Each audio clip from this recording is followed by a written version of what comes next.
दोस्तों स्वागत है आपका आज की हमारी इस वीडियो में। दोस्तों जैसा कि आप जानते हैं कि हमारे देश ने हाइपरसोनिक टेक्नोलॉजी डेमोन्स्ट्रेटर व्हीकल का एक सफल परीक्षण किया है, जिसमें हमने हमारे स्वदेशी स्क्रैमजेट इंजन को टेस्ट किया है।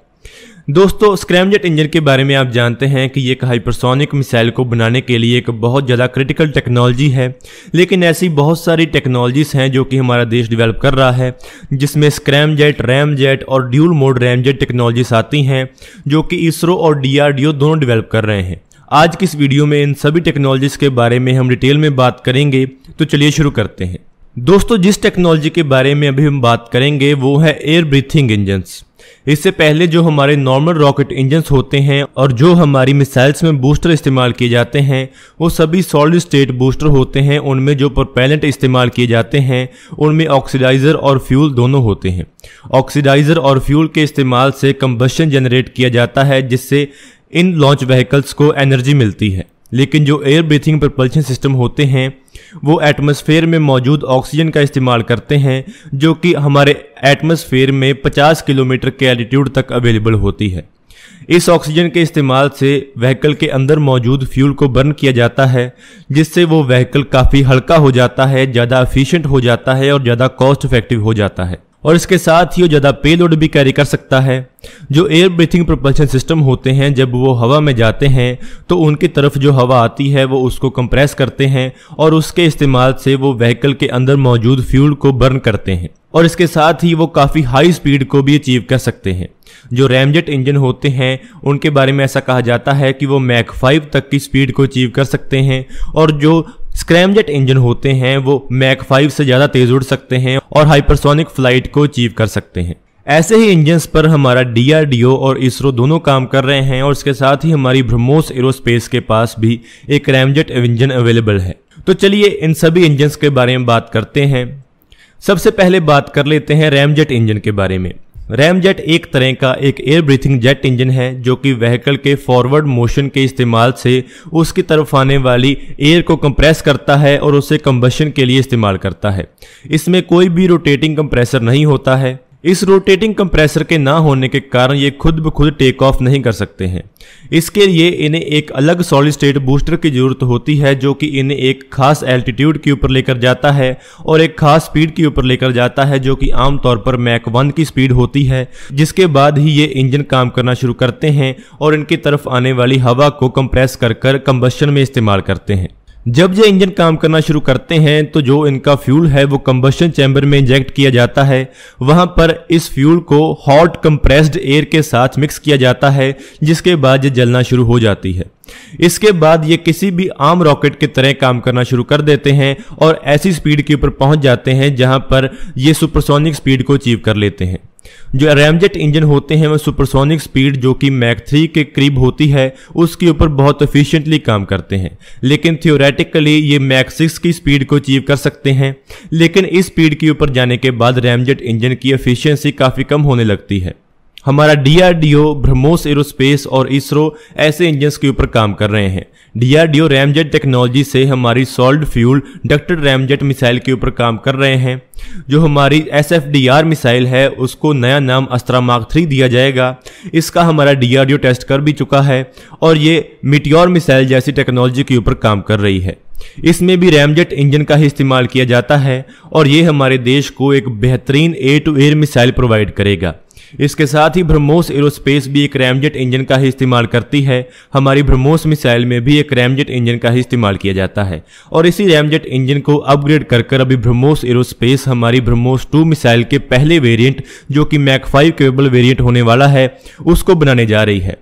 इसके साथ ही हमारी इसरो भी ऐसे ही रैमजेट इंजन के ऊपर काम कर रही है, जो कि वो अपने रीयूजेबल लॉन्च व्हीकल में इस्तेमाल करेगी। अभी बात कर लेते हैं कि ड्यूल मोड रैमजेट इंजन क्या होते हैं। एक ड्यूल मोड रैमजेट इंजन एक जेट इंजन का ही एक टाइप है जो कि एक रैमजेट को एक स्क्रैमजेट इंजन में ट्रांसफॉर्म कर देता है। जब ये व्हीकल अपनी मैक 4 की स्पीड को अचीव करेगा तो तब इसका रैमजेट इंजन ट्रांसफॉर्म होकर एक स्क्रैमजेट इंजन में बदल जाएगा और मैक 4 से ज़्यादा तेज स्पीड को अचीव कर लेगा, जिसका आसान भाषा में मतलब ये है कि ये सब सोनिक और सुपरसोनिक कंबशन मोड्स में बहुत एफिशिएंटली ऑपरेट कर सकता है। इसरो ने अपना ड्यूल मोड रैमजेट इंजन बनाया है। ये रैमजेट और स्क्रैमजेट इंजन टेक्नोलॉजी दोनों का इस्तेमाल करता है। ये सुपरसोनिक और हाइपरसोनिक स्पीड्स को अचीव करने के लिए इस्तेमाल किया जा सकता है। इसरो का जो ड्यूल मोड रैमजेट इंजन है वो रैमजेट और स्क्रैमजेट इंजन टेक्नोलॉजी दोनों का इस्तेमाल करता है। इसकी मदद से ये सुपरसोनिक और हाइपरसोनिक स्पीड को अचीव कर सकता है। ये मैक 6 की स्पीड को अचीव कर सकता है और इसने भारत को उन गिने चुने देशों के एक्सक्लूसिव क्लब में लाकर खड़ा कर दिया है जिनके पास ऐसी कैपेबिलिटी है। ये इंजन इसरो के अवतार प्रोग्राम में इस्तेमाल किया जाएगा, जो कि एक कॉन्सेप्ट व्हीकल लॉन्च प्लेटफॉर्म है जिसको दोबारा इस्तेमाल किया जा सकेगा। इससे पहले हम ऐसे लॉन्चेस के लिए PSLV रॉकेट का इस्तेमाल करते हैं, जो कि एक सिंगल यूज प्लेटफॉर्म है जिसे एक बार इस्तेमाल करने के बाद दोबारा इस्तेमाल नहीं किया जा सकता है। लेकिन जो हमारा अवतार प्रोग्राम है उसे एक बार लॉन्च करने के बाद दोबारा रिकवर कर फिर से लॉन्च किया जा सकेगा। जो PSLV जैसे एक्सपेंडेबल रॉकेट होते हैं वो फ्यूल और ऑक्सीडाइजर दोनों को कैरी करते हैं, लेकिन जो अवतार प्रोग्राम जैसे लाइट वेट रैमजेट और स्क्रैमजेट इंजन इस्तेमाल करेंगे वो केवल फ्यूल को कैरी करेंगे और हवा से ऑक्सीजन का इस्तेमाल करेंगे। जो इसरो का अवतार प्रोग्राम है वो रैमजेट, स्क्रैमजेट और क्रायोजेनिक इंजन तीनों का इस्तेमाल करेगा। लॉन्च के वक्त ये व्हीकल अपने रैमजेट इंजन का इस्तेमाल करेगा, जो कि इसे लो स्पीड थ्रस्ट के ऊपर पावर करेगा, और इसके साथ ही जो इसका स्क्रैमजेट इंजन है वो इस व्हीकल को हाइपरसोनिक स्टेज पर ले जाएगा और वहां पर पहुंचने के बाद इसका क्रायोजेनिक इंजन काम करना शुरू कर देगा, जो कि अर्थ के एटमॉस्फेयर के करीब जाने के ऊपर काम करना शुरू कर देगा, क्योंकि वहां पर ऑक्सीजन अवेलेबल इतनी ज़्यादा नहीं होगी। इस टेक्नोलॉजी की काफ़ी मिलिट्री एप्लीकेशंस भी हो सकती हैं। अभी हम बात करने वाले हैं स्क्रैमजेट इंजन के बारे में। एक स्क्रैमजेट इंजन को एक सुपरसोनिक रैमजेट भी कहा जाता है, यानी कि ये एक रैमजेट इंजन का ही एक अपग्रेडेड वेरिएंट है जो कि सुपरसोनिक एयर फ्लो का इस्तेमाल करता है। यहाँ पर आपको बता दें कि जो रैमजेट इंजन होता है वो जिस हवा का इस्तेमाल करता है, यानी कि जिस एयर फ्लो का इस्तेमाल करता है वो सबसोनिक होता है, लेकिन जो स्क्रैमजेट इंजन होता है वो सुपरसोनिक एयर फ्लो का इस्तेमाल करता है, जिसके कारण ये हाइपरसोनिक स्पीड को अचीव कर सकता है। लेकिन वहीं जो रैमजेट इंजन होते हैं वो सबसोनिक एयर फ्लो का इस्तेमाल करने के कारण हाइपरसोनिक स्पीड को एफिशिएंटली अचीव नहीं कर सकते हैं। जो स्क्रैमजेट इंजन होते हैं वो रैमजेट इंजन की ही एक इम्प्रूवमेंट होते हैं। ये हाइपरसोनिक स्पीड के ऊपर एफिशिएंटली काम कर सकते हैं और इनमें सुपरसोनिक कंबशन किया जाता है, इसीलिए इन्हें एक सुपरसोनिक कंबशन रैमजेट या स्क्रैमजेट कहा जाता है।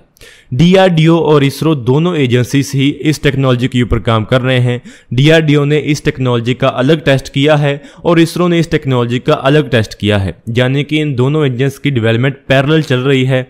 इसरो इस टेक्नोलॉजी को अपने RLV-TD या अवतार प्रोग्राम में इस्तेमाल करने के लिए डेवलप कर रहा है, और वहीं DRDO इस टेक्नोलॉजी को अपने मिसाइल्स या हाइपरसोनिक मिलिट्री व्हीकल्स में इस्तेमाल करने के लिए करेगा।